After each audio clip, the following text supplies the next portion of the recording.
মনোবীক্ষণ polyclinic, চিকিৎসার জগতে এক দশক। এখন এখানে সব বিষয়ে ডাক্তারবাবু একসাথে তলায়। ফোন করুন 7477799515 এই নম্বরে।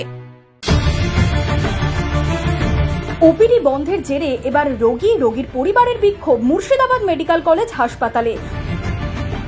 আরজিকর কাণ্ডের প্রতিবাদে রাজ্য জুড়ে মেডিকেল কলেজে চলছে জুনিয়র ডাক্তারদের কর্মবিরতি। তার মাঝে বুধবার ওপিডি বন্ধের ডাক দিয়েছেন সিনিয়র চিকিৎসকরাও। বন্ধ ওপিডি, এতেই বিক্ষোভ মুর্শিদাবাদ মেডিকেল কলেজ হাসপাতালে। এদিন ওপিডির টিকিট নিয়ে ডাক্তার দেখাতে আসেন অনেকেই। ওপিডি বন্ধ দেখে বিক্ষোভে সামিল রোগীর পরিবারের সদস্যরা। টিকিট দেওয়ার সময় কিছু বলা হলো না, যেমন টিকিট হলো আমরা কাউন্টার এসেছি, কোনো ডাক্তার নাই। এমনি মানুষের মুখে শুনছি কোনো ডাক্তার আজ বসবে না, গতকালে বসেনি, আগামীকাল তো বন্ধ থাকবে।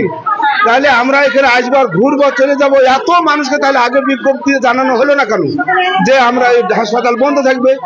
আমরা জানি একটা ঘটনা ঘটেছে কলকাতায় আরজিকর হাসপাতালে, সেই ঘটনা সব হাসপাতাল বন্ধ থাকবে এমন সংবাদ আমরা পাইনি, তাহলে আমরা অত দিকে হয়রানি আসতাম না। বিক্ষোভকারীদের সরিয়ে দেয় বহরমপুর থানার পুলিশ।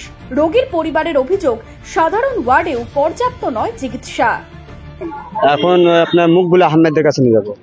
কেন হাসপাতালে ভর্তি করেছিলেন? ভর্তি করেছিলাম, কিন্তু কালকে প্রায় 2টোর দিকে। কি হয়েছে পেশেন্টের?